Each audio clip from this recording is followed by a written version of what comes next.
For an air traffic controller, we want the brightest, the smartest, the sharpest. A hiring frenzy could bring thousands of aspiring air traffic controllers to Oklahoma City. But is there enough room to train all of them? There used to be almost too few applicants. Now there might be too many of them. So we got to look at the numbers from the FAA showing just how many people were interested in those careers and how that compares to past years.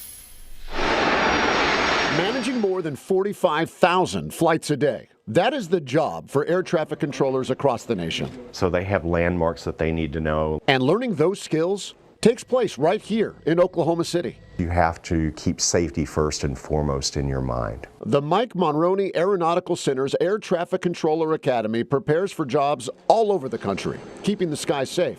There's always this question that people ask air traffic controllers, oh, isn't it stressful?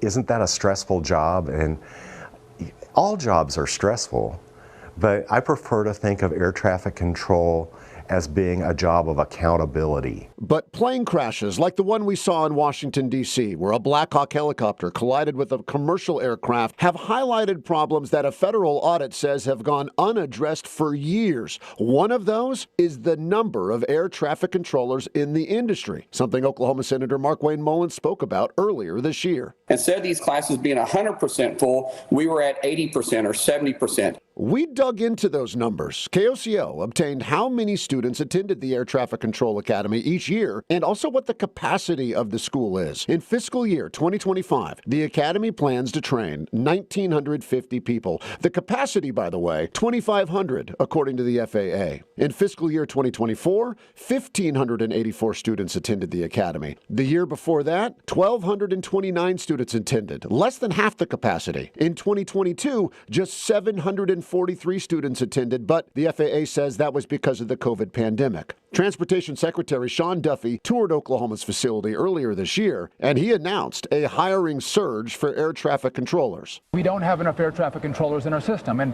we have to do something to bring more controllers online. And there has been a surge. More than 10,000 people applied for the Academy. More than 8,300 of them made it to the next step of the application process. It takes a lot. It takes a long time to become an air traffic controller, and there are a lot of gates that they have to go through to be successful. But if 8,300 make it, that is far beyond the FAA Academy's reported capacity of just 2,500. Last year, a bill to fund the FAA scrapped a provision to build a second air traffic control facility outside of Oklahoma. That section was deleted from the bill after Oklahoma's congressional delegation sent a letter to FAA Administrator Michael Whitaker. The letter said they oppose any effort to duplicate elsewhere any training that occurs only at the FAA Academy at MMAC. The FAA says it is continuing to hire more instructors to help accommodate the students who are coming in. But another Oklahoma program is helping keep the skies safe as well. We enhance capacity for the FAA to help address that shortage.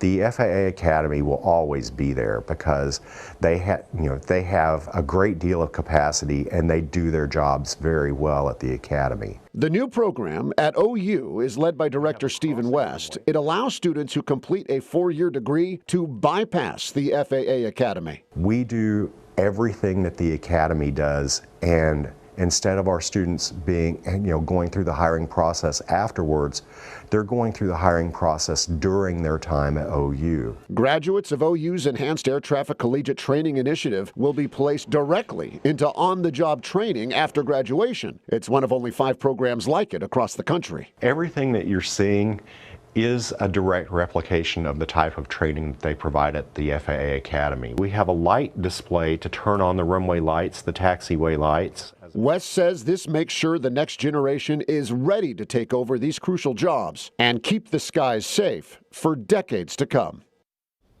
Here's another change. The FAA has increased the starting salary for Academy trainees by 30%. The federal agency says that it's also poised to meet all initial air traffic controller hiring requirements that may emerge.